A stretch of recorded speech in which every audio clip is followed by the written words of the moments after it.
Bon, je vais commencer pour une vingtaine de minutes et puis Sally, et puis on peut discuter. Je vois qu'on est entre amis, nous connaissons presque tout le monde. Ce soir, nous voulons présenter 2 livres qui viennent de paraître. On va commencer avec celui qui était tout à fait une nouvelle aventure pour nous et qui concerne des œuvres d'art. Et puis l'autre, qui concerne les contes, nous amène à des expériences d'il y a un demi-siècle, quand nous étions 2 très jeunes ethnologues vivant dans la forêt amazonienne. Boléro tropical vient de paraître, c'est ici. Il a 2 particularités. D'abord, parmi tous les livres que nous avons écrits, il est le seul roman. C'est un type de policier intellectuel. Deuxième, il était produit par une technologie tout à fait novatrice. Donc, avant de raconter les thèmes du roman, quelques mots sur notre découverte de la technologie. Arrivé à Paris en mars, nous avons lu dans un journal que la nouvelle librairie des presses universitaires de France venait d'acheter une machine américaine qui fabriquait des livres sur demande. Nous sommes allés le voir et tout de suite été fascinés de voir un simple fichier d'ordinateur converti en livre broché, et cela en moins de 5 minutes. Le moment était propice car nous venions de peaufiner la traduction en français d'un roman que nous avions déjà publié en anglais et en allemand dans les années 90. Et nous avons décidé d'en faire une nouvelle expérience au lieu de le donner à un éditeur conventionnel. Il fallait consacrer un bon mois pour créer la mise en page dans le logiciel exigé par la machine, processus un peu compliqué à cause de l'emplacement de plus d'une centaine d'images. Et finalement, nous l'avons envoyé de notre ordinateur personnel à la cloud pour être récupéré par la machine dans la librairie. Il est maintenant disponible en ligne, mais aussi à la librairie PUF. La prochaine fois que vous passez par là, nous conseillons une visite à la rue Monsieur le Prince, tout près de la Sorbonne, juste pour voir le processus que nous avons trouvé captivant. Notre roman, attendez, ça c'est la machine.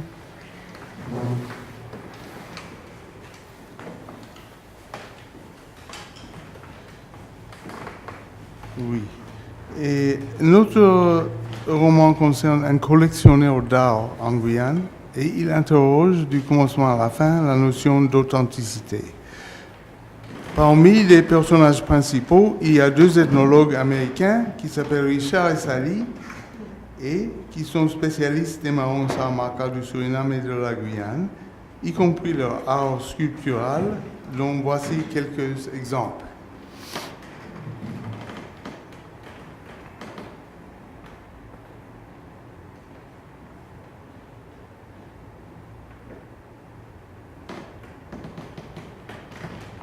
Mais ces 2 personnes ne sont pas exactement Richard et Sally Price. Et l'action du roman ne suit pas exactement des expériences que nous avons eues, nous 2. Au contraire, à certains moments de l'histoire, il s'agit d'une pure fiction. Par exemple, un séminaire à Harvard University où l'on discute un certain nombre de théories sur la fraude. Le lecteur se trouve donc constamment dans la position de se demander ce qui est vraiment passé et...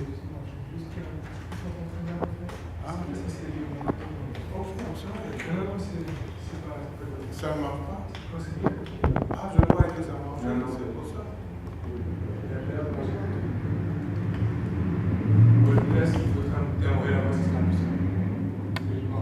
Ça ne marche pas. Ok. Je ne sais pas.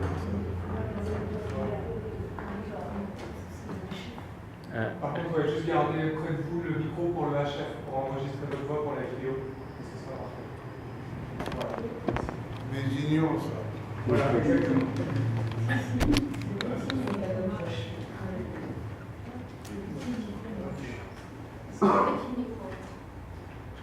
Bon. Ça marche. Non, c'est bon. Donc, vous timbrez sa voix et on va vous entendre, le micro va vous entendre. Ok. Est-ce que vous m'entendez maintenant? Oui. Oui, pardon. Je croyais que c'était ça. Donc, notre roman concerne un collectionneur d'art en Guyane et il interroge du commencement à la fin la notion d'authenticité. Parmi les personnages principaux, il y a deux ethnologues américains qui s'appellent Richard et Sally et qui sont spécialistes des marrons Samaka, du Suriname et de la Guyane, y compris leur art sculpturel dans les exemples que j'ai montrés là. Mais ces deux personnes ne sont pas exactement Richard et Sally Price. Et l'action du roman ne suit pas exactement les expériences que nous avons eues. Au contraire, à certains moments de l'histoire, il s'agit de pure fiction, par exemple un séminaire à Harvard où l'on discute un certain nombre de théories sur la fraude. Le lecteur se trouve donc constamment dans la position de se demander ce qui s'est vraiment passé et ce qui a été fabriqué pour le roman. Sur chaque page, il y a une petite image d'un objet sans aucune légende, invitant le lecteur à émettre des hypothèses sur son authenticité. Ainsi, le lecteur est invité à faire des hypothèses concernant ce qui est vrai et ce qui est faux par les images autant que par le texte. Ça, ce sont deux pages typiques. Un des personnages principaux de l'histoire est un Français, professeur de lycée, qui a passé ses derniers 20 ans les derniers 20 ans de sa vie en Guyane. Et il est devenu un grand collectionneur de l'art des marrons et des Amérindiens. Il avait fait de nombreux voyages au Brésil, surtout à Belém et Manaus, d'où il a souvent transporté clandestinement des objets en plumes et des animaux exotiques.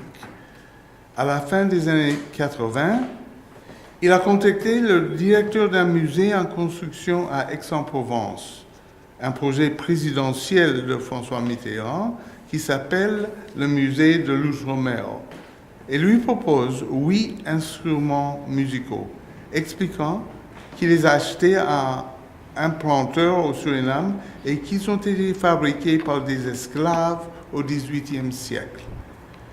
Avant de décider s'il doit les acheter, le directeur contacte 2 spécialistes pour une expertise. Spécialistes qui, il se trouve, par coïncidence, s'appellent Richard et Sally. Quand ils arrivent en Guyane, ils sont époustouflés par les instruments. Il y a un banjo et une trompe qui leur rappellent les instruments qu'ils ont vus dans un livre du XVIIIe siècle. Il y a une harpe absolument fantastique faite avec la carapace d'un tatou. Ce que le directeur appelle un violoncelle et d'autres instruments tout aussi séduisants et remarquables. Le directeur leur dit que tout récemment, M. Lafontaine lui a offert encore d'autres objets dont certains auraient été fabriqués par des marrons Samaka. Donc, il leur confie à Richard et Sally le clé des réserves temporaires qu'il a établies pour la collection guyanaise et leur demande de lui dire ce qu'ils en pensent. Quand ils ouvrent la porte des réserves, ils sont stupéfaits par ce qu'ils voient. Les objets sont étalés au sol, contre le mur, sur les tables, tous d'une beauté à couper le souffle. Mais en même temps, chaque objet a quelque chose de vaguement troublant, quelque chose qu'ils n'arrivent pas à préciser, mais qui ne leur semble pas tout à fait correct. Il y a 2 pagaies de pirogue et une spatule de cuisine, sculptée dans le style des marrons, mais le bois leur paraît trop foncé. Un tabouret avec un siège rond est décoré avec un motif en spirale. Un autre tabouret porte des extensions sur les deux côtés représentant un serpent à langue fourchue. La proie d'une pirogue est décorée dans le style Samarkand des années 1920 et 1930. Mais ils étaient étonnés de voir que les clous décoratifs étaient corrodés, ce qu'ils n'avaient jamais vu ailleurs. Il y a 3 trompettes, apparemment faites avec des cornes de buffle rattachées à des embouchures en bois.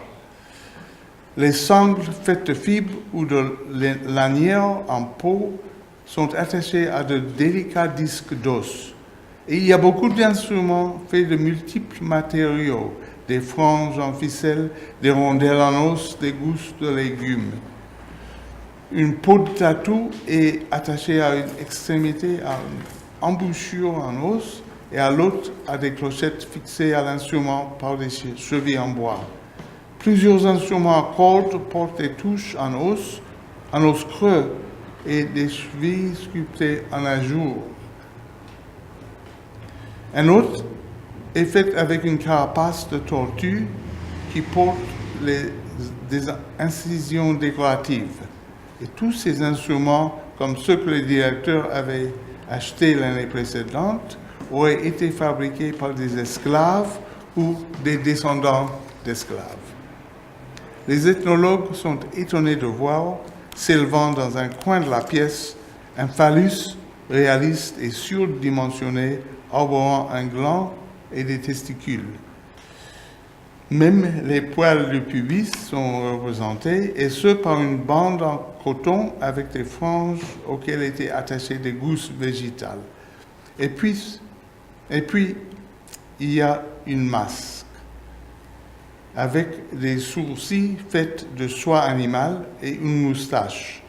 Il est légèrement incrusté de clous et des ficelles en coton, enfilées dans une dizaine de trous dans la mâchoire, créée la barbe, qui aboutit au même genre de gousse que le phallus. Dans un coin de la pièce, il y a toute une petite porte avec une figure humaine en bas-relief, qui vante un pénis stylisé. Un cercle de clous représente le visage, et à ses pieds, un serpent darde sa langue vers l'homme d'un air taquin. Voilà, c'est juste pour vous donner une petite idée de la richesse des objets guyanais que le directeur a pu rassembler pour son musée à Aix-en-Provence. Alors, Richard et Sally décident d'inviter un sculpteur Samarkand qu'ils connaissent, du nom d'Awali, à venir voir la collection pour savoir ce qu'il en pense.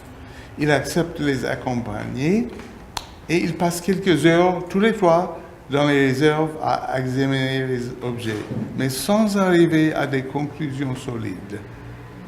Sally suggérait, à demi par plaisanterie, que si un Français avait voulu inventer un art tribal, c'est exactement ce genre de choses qu'elle s'attendrait à le voir présenter. Un masque, un phallus, une iconographie serpentine, ainsi qu'un ample recours à des matériaux naturels comme les fibres, les os, les soies animales et les gousses végétales, tous exécutés avec une patine sombre, sans oublier la fêlure occasionnelle et quelques arêtes abîmées.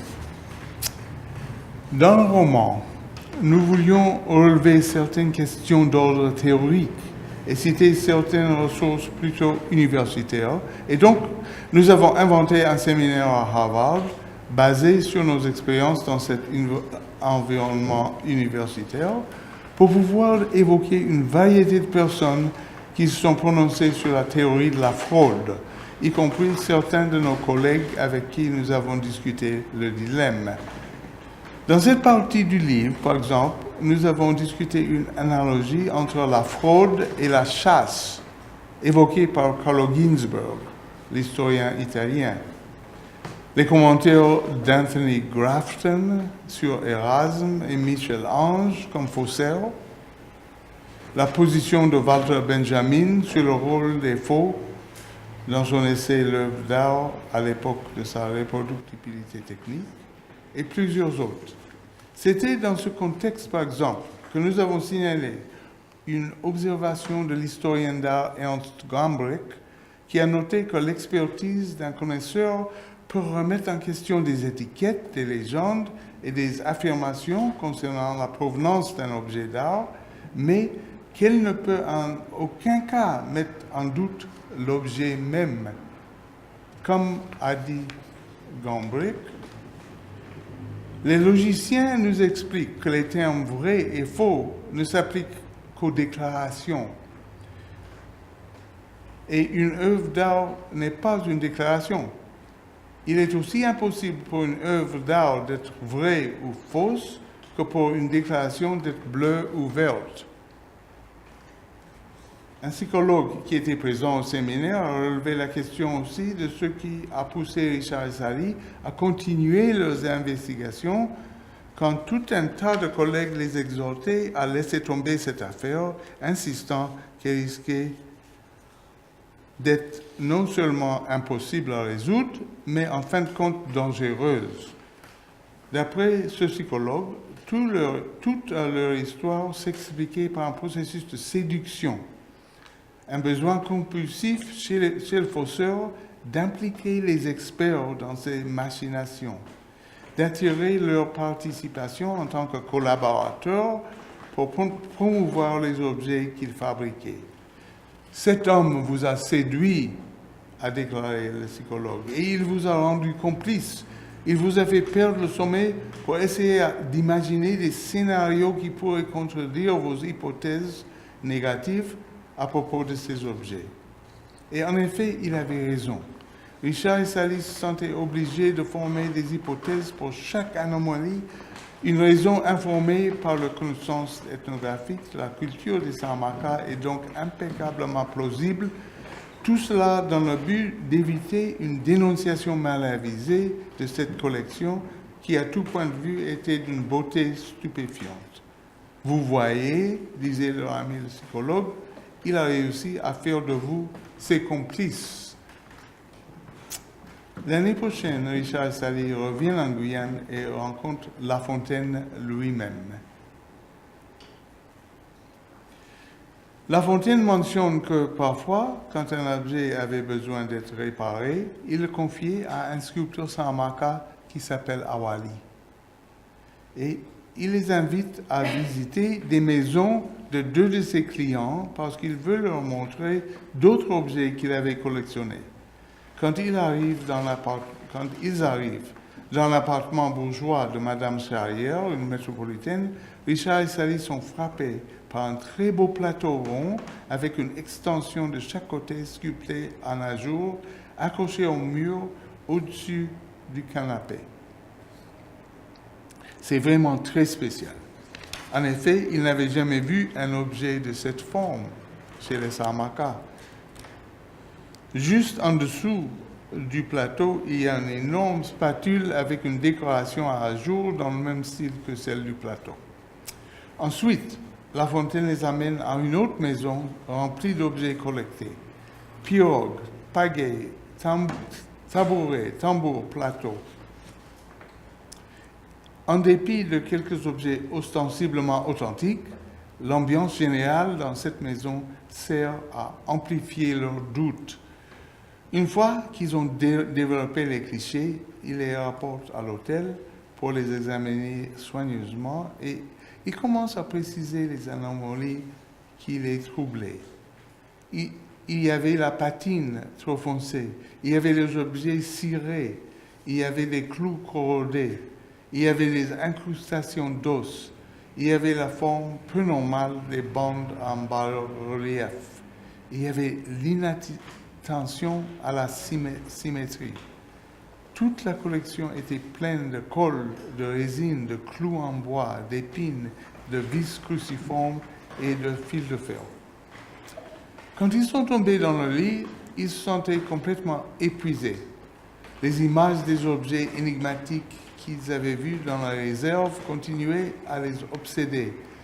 tournant sans cesse dans leur tête, soulevant des tourbillons qui les tourmentaient, des mystères persiflants qui ne cessaient de les poursuivre que lorsque le sommeil les en a délivrés.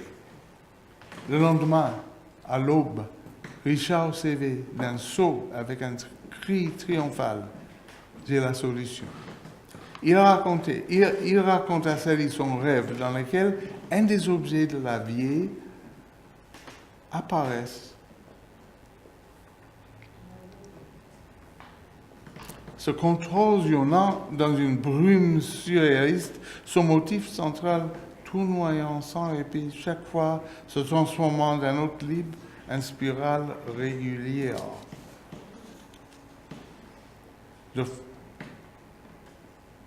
En forme parfaitement géométrique.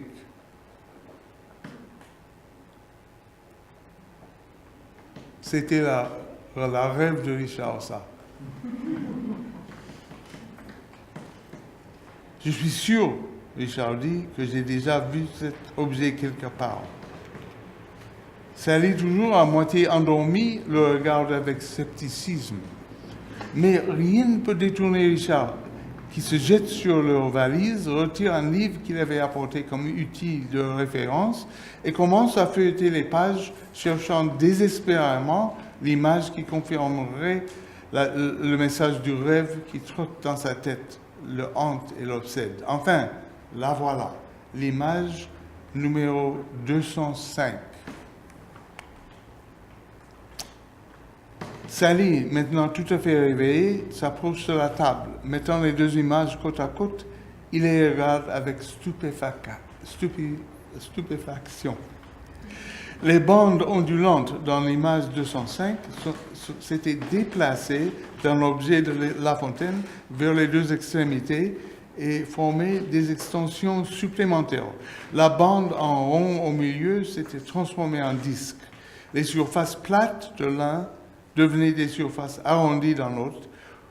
On avait ajouté des barres aux deux extrémités et il y avait un motif d'encre gravé dans la partie centrale. Maintenant, un dernier exemple du processus et puis on termine. Voici une spatule qui a été collectée dans la forêt et entreposée dans un musée à New York dans les années 20. Là, un chercheur français l'a vu et il en a fait un croquis. Oui, il a en fait un croquis. Enfin, ensuite, La Fontaine a vu ce croquis dans un livre, à droite.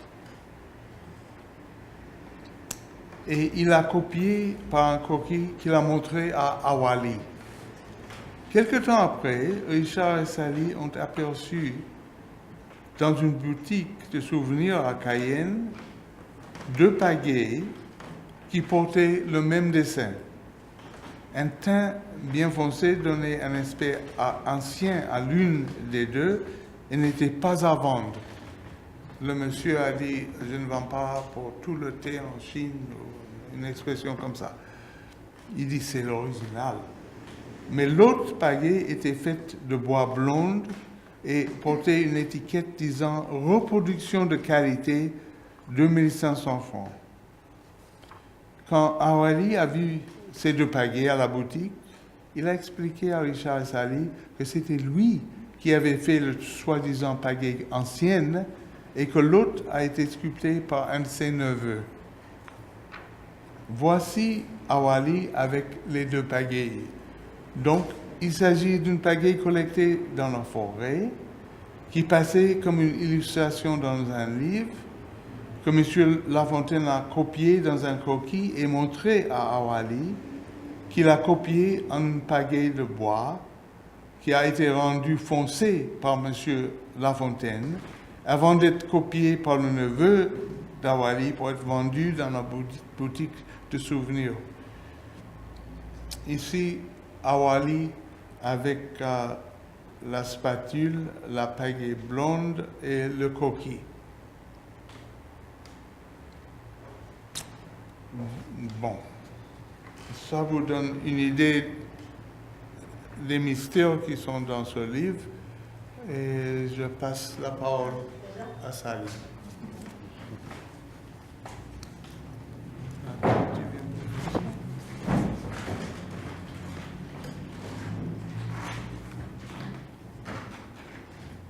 Ok, maintenant on va vous laisser avec les ruses de Monsieur Lafontaine seulement à moitié décrites pour tourner la page au deuxième livre que nous voulions présenter ce soir, un livre de contes.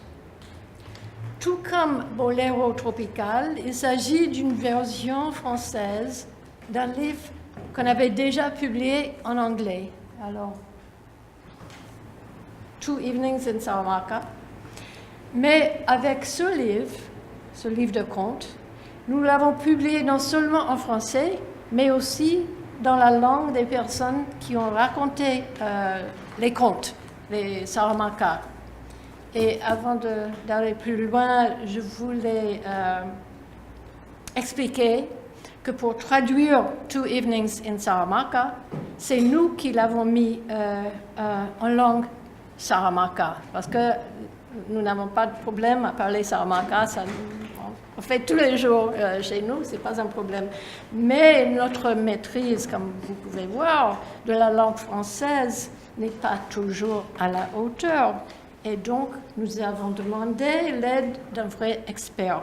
Et j'ai le plaisir de signaler ce soir que dans la salle, notre amie et collègue Natacha Giaferi est ici, qui a fait la traduction en français. Donc nous, c'était le Saramaka. Natacha nous a aidés avec beaucoup d'expertise pour faire la traduction en français. Bon. Aussi de Boléro. Et aussi de Boléro, tous les deux. Alors, il faut savoir que chez les Saramaka, les contes populaires ne sont pas des histoires pour enfants, comme c'est le cas de nombreuses sociétés occidentales, et ils ne sont non plus des chartes cosmologiques comme dans beaucoup de sociétés autochtones à travers le monde. Ils sont plutôt une forme de divertissement collectif, une sorte de théâtre communal pour honorer les morts et apporter plaisir, mais aussi instruction aux vivants. Ils ne sont ni accessoires marginaux, ni prétendues clés mystiques ouvrant sur l'essence de la vie Saramaka, mais plutôt l'une des nombreuses entrées possibles à l'univers de ce peuple. Ils offrent beaucoup des mêmes plaisirs que les Européens ou les Américains trouvent dans la télévision, les romans, le cinéma et le théâtre. Donc, notre livre a pour objectif de permettre aux lecteurs de passer un agréable moment en compagnie des conteurs Saramaka qui nous ont permis, à nous, comme à tous ceux qui avaient le privilège de se trouver au village de Dangogo, là où nous vivions, dans la fraîcheur de ces soirées d'autrefois, et de vous permettre de vivre cette très belle expérience. Les contes ont été enregistrés en 1968, il y a 50 ans presque, au cours d'un terrain ethnographique que nous avons mené dans la région qui borde l'amont du fleuve au pays Saramaka. Alors, j'ai juste quelques images. Assister à des veillées funèbres faisait partie de notre participation plus générale à la vie de ce village de Dangogo et les villages environnants. Et ce n'était que plusieurs années plus tard que nous avons commencé un travail actif d'interprétation, réécoutant les enregistrements afin de mettre en lumière les traits stylistiques, les détails signifiants ou encore le rapport entre l'histoire du conteur principal et les petits fragments provenant d'autres contes avec lesquels les auditeurs interrompent le conte pour l'égayer. En fait, les contes sont des divertissements collectifs, ça c'est très important. Une sorte de théâtre communal pour honorer les morts et apporter plaisir, mais aussi instruction aux vivants. Nous essayons dans le livre de saisir la saveur de l'expérience initiale pour la restituer à nos lecteurs sous la forme d'un texte où les hommes et les femmes interagissent en tant qu'individus. Et donc, le livre est écrit comme le scénario d'une pièce, avec les noms de chaque participant qui raconte un conte ou qui interrompt avec des commentaires. Et voici juste quelques-uns des personnes qui étaient là pour les contes.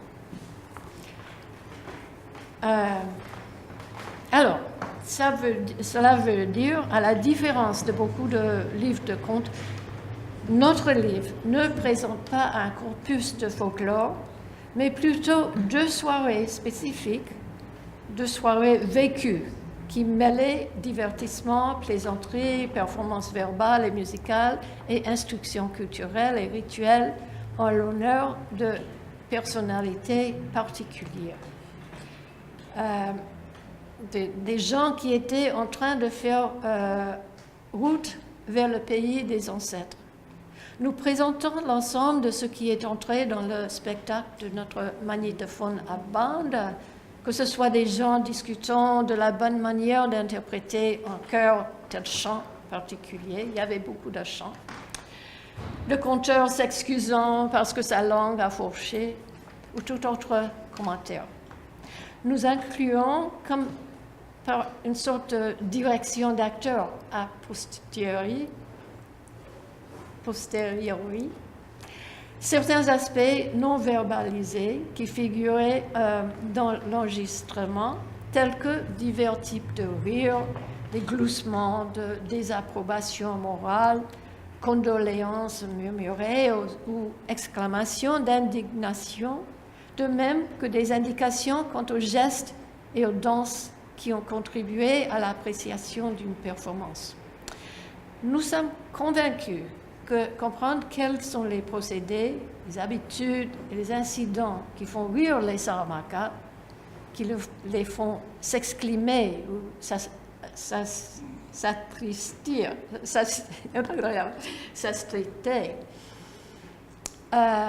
que ça constitue le meilleur chemin vers l'appréhension de leur signification. Les contes Saramacas, et en Saramacca, on les appelle kontu. Les kontus sont étroitement liés aux cérémonies funéraires. L'objectif de toute funéraille Saramacca est de conduire un membre récemment décédé de la communauté au monde des ancêtres. Et comme ils disent, d'enterrer le mort dans la joie.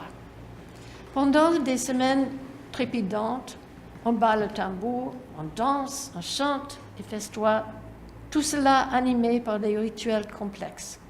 La narration des contes a lieu durant la nuit qui suit l'enterrement et dans le cas de certains décès aussi les nuits après. Le cadre y est plus intime que dans d'autres phases des rassemblements funéraires. On y trouve généralement une trentaine, peut-être une quarantaine de parents et de voisins, juchés sur des tabourets, sur le seuil de la maison du mort. Collectivement, ils acceptent de se transporter dans une réalité autre, qu'ensemble ils forgent et soutiennent.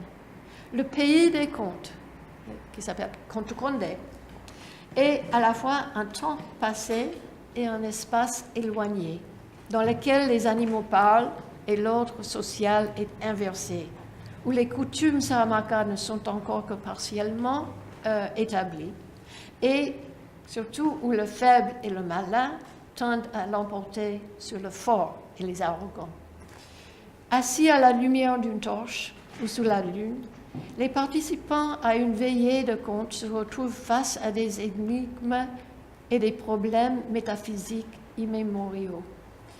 Tour à tour, effrayés par les mauvaises manières d'un ignoble monstre, ou pliés en deux de rire par une chanson lascive, ou touchés par les adieux sentimentaux d'un personnage, ils vivent une soirée de divertissement multimédia riche tant intellectuellement qu'émotionnellement.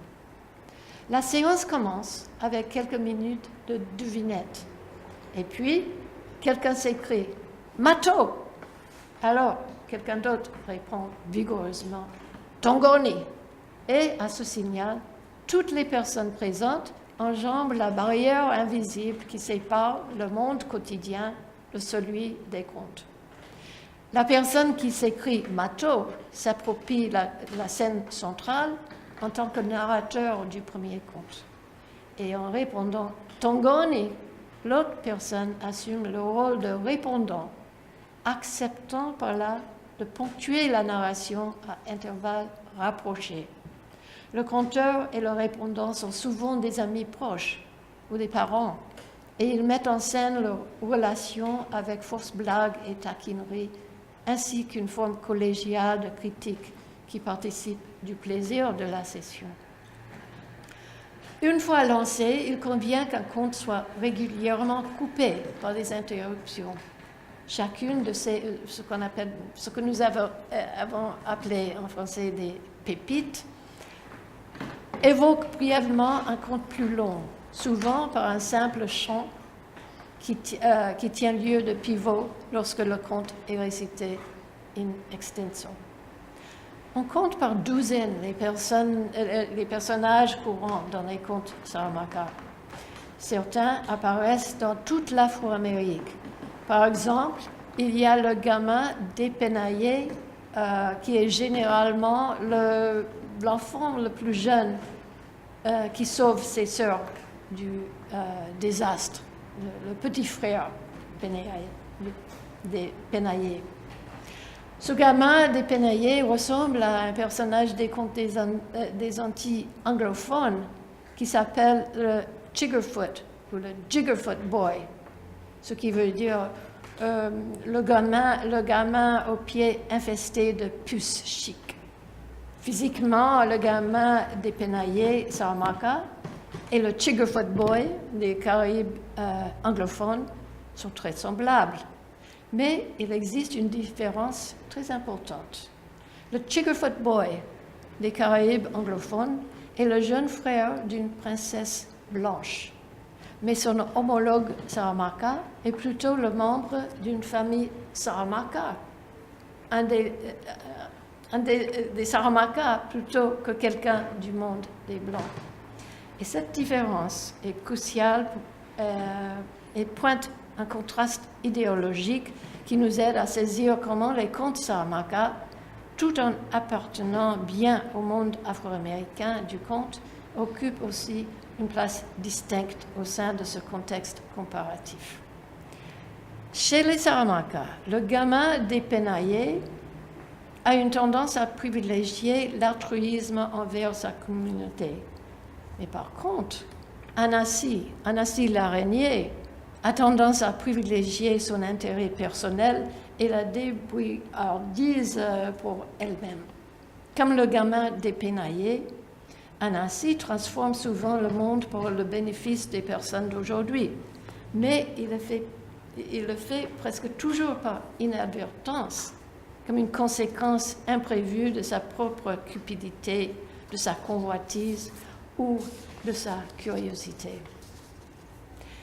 Ainsi, avant d'être introduit par Anassi, ni les relations sexuelles, ni la mort, ni le feu, ni la maladie n'existaient dans le monde Saramaka. C'est lui qui a attiré tout ça.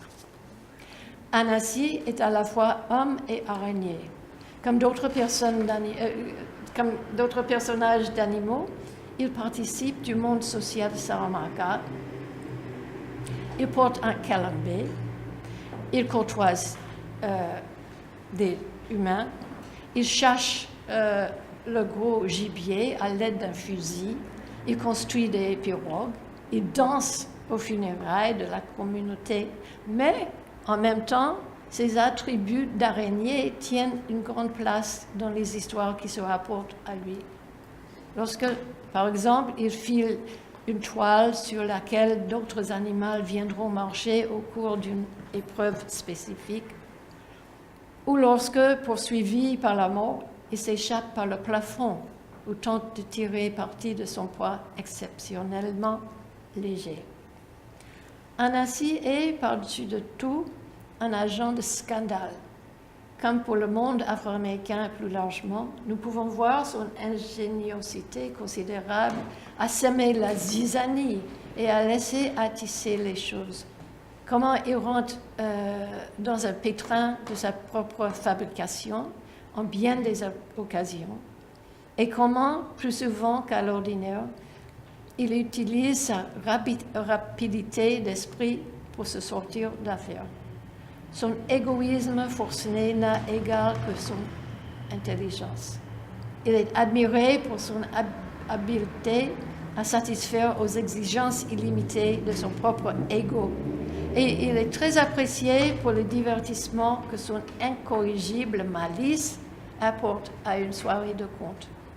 Même dans les contes consacrés à d'autres types de personnages, souvent il fait une apparition éclair, sautant brièvement au cœur de l'action pour revendiquer sa part d'un butin, que ce soit la main d'une princesse, le prestige d'avoir tué un monstre ou quelque chose d'autre. Qu'il perde ou qu'il gagne, Annecy incarne une valeur prisée des Saramacas et aussi des Afro-Américains ailleurs dans le monde. Et c'est la stratégie qui consiste à tenter des choses, à garder ouverte la possibilité de multiples options et à croire en sa propre débrouillardise pour rester en tête d'une compétition. Les Saramacas évoquent parfois les autres membres de la famille d'Annecy aussi. Il a une femme qui s'appelle Wenu et il a beaucoup d'enfants, chacun avec un nom et une personnalité. Mais les personnages que l'on rencontre dans une soirée de contes chez les Saramacas sont vraiment nombreux et chacun est connu pour leurs caractéristiques individuelles ainsi que leur nom. Prenons par exemple les Didibi. Ce sont des diables énormes, effrayants et lourdeaux, mais aussi amusants. Ils peuvent apparaître seuls ou par bandes de 12, souvent sous la garde d'une vieille femme qui sert de mère ou de gouvernante. Ils travaillent comme forgerons pour le grand Dieu, c'est leur emploi. Et ils résident par-delà des limites des habitations humaines, parfois au-delà de mers entières, mais le plus souvent, c'est juste à la fin, au bout d'un chemin forestier, tout près du village. D'une certaine manière, les diables sont le schéma inversé des Saramacas eux-mêmes. Par exemple, ils mangent par leur anus. Ils avalent chaudrons et assiettes ensemble avec la nourriture. Ils ne supportent pas le contact de l'eau parce que l'eau les transforme en pierre. À leur mort, ils prennent feu et se réduisent en cendres. Et ils ne parlent pas la langue Saramaka, mais plutôt la langue créole de la côte du Suriname. Ils ont un très grand sens du territoire et ils défendent leur espace de l'intrusion des humains de manière très agressive. Lorsqu'ils sont menacés, ils deviennent frénétiques, ils jettent tout autour d'eux, ils brûlent les maisons, ils courent en cercle comme des fous et ils crient dans un discours caractéristique, nerveux et répétitif. Leur lubricité ne connaît pas de borne et à l'instar des hommes Saramaka eux-mêmes, ils sont très friands des jeunes adolescentes. Leur gloutonnerie est également impressionnante. Ils sont de grands connaisseurs en musique et les propriétaires d'origine des tambours, des cors et d'autres instruments de musique. Leurs pouvoirs rituels sont prodigieux. Ils assèchent les rivières et les mers en lançant une de leurs dents et ils sont capables de projeter magiquement des montagnes pour empêcher la fuite de leurs ennemis. Leur extrême sensibilité à l'odeur humaine les avertit de la présence d'intrus, mais leur réceptivité à la musique et la danse provoque souvent leur chute. Souvent, un gamin dépénaillé parvient ainsi à distraire un diable en jouant du tambour ou parfois la mélophone ou du corps. Et une belle jeune fille nubile atteindra le même objectif par une danse ou un chant. Comme les Saramaka, chaque diable possède un ensemble de noms personnels. Certains pour se vanter, d'autres pour flatter, d'autres pour se faire insulter. Mais les noms en eux-mêmes n'empiètent pas sur ceux des humains. Par exemple, il y a un diable dans un conte qui récite son propre nom de louange, Gangam ou Tumbo. Dans un autre, on appelle un diable par son nom d'insulte, Mampayan. Et un autre, Tuesinagor. Dans un conte, le gamin dépénaillé prononce le nom d'insulte d'un diable pour l'inciter à sortir se battre. Il l'appelle Tata Asinalon pour cousin Tingi Ganga fo alakwati. C'est son nom. Qui se traduit à peu près comme le père Asinalon pour qui pue grand homme d'Alakwati. Mais passons à d'autres personnages dans les contes. Si dans une grande partie de l'Afrique, le lion est bien souvent le roi, chez les Saramaka, c'est le jaguar qui règne sur tous les animaux. Les Saramaka soulignent son autorité absolue dans l'univers des contes en répétant la formule « Tous les animaux l'appellent Tio ». Tio qui veut dire « frère de la mère », l'ultime autorité dans cette société matrilinéaire. Mais bien qu'il soit chef de tous les animaux et physiquement puissant, Jaguar rate souvent son coup, trompé qu'il est par des créatures plus petites, mais aussi plus malignes, telles que crevettes ou tortues ou colibris. Il est, à l'instar des diables, fréquemment poussé à se battre par un adversaire qui lui crie l'un de ses noms d'insulte. Il y a aussi tout un ensemble d'autres animaux qui habitent la forêt tropicale sud-américaine. Par exemple, il y a pentade sauvage, il y a le jaguar, singe hurleur, cerf, caïman, anaconda et beaucoup d'autres. Il y a aussi au moins un animal qui vient de l'Afrique, car les Saramaka ont conservé la mémoire d'éléphants à 3 siècles de distance, et ils lui donnent des rôles à jouer dans leurs contes. En plus, chiens et chèvres figurent dans certains des contes, sont mentionnés des êtres humains, jeunes et vieux, hommes et femmes, plus ou moins comme les Saramaka eux-mêmes. En plus, il y a de brèves apparitions de figures particulières, comme par exemple la mort ou le grand Dieu. Juste un exemple. Dans un conte, le personnage marquant est le mystérieux étranger dont le style de danse impressionnant pousse Anansi à courir directement vers lui pour l'éteindre et le féliciter.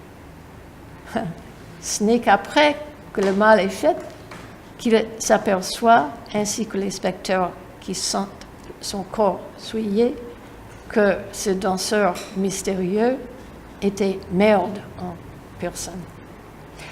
Alors voilà, nous espérons vous avoir au moins introduit la forme des contes Saramaka, mais pour comprendre la vraie ingéniosité et le vrai plaisir, il faudrait suivre ceux qui étaient racontés sur le haut fleuve Suriname en 1968, avec tous les tours, les détours qui leur donnent un caractère très spécial. Je dois ajouter que les bandes sonores, le son est disponible en ligne, ce qui vous permet d'écouter les voix de tous les participants avec les éclats de rire, les gloussements de désapprobation, les cris de panique, les chansons et tout le reste. Alors maintenant, nous devons arrêter. Nous serons heureux de répondre à vos questions, mais je voulais aussi juste vous dire que nous serions très heureux de vous revoir vendredi à la mairie de Paris, où Richard va présenter encore un autre livre qui vient d'être publié. Et quand je dis qu'il vient d'être publié, nous avons fini de lire les épreuves ce soir, juste avant de venir ici. Il va être imprimé demain et il sera disponible vendredi. Donc c'est tout à fait une nouveauté. Et voilà l'information pour vendredi.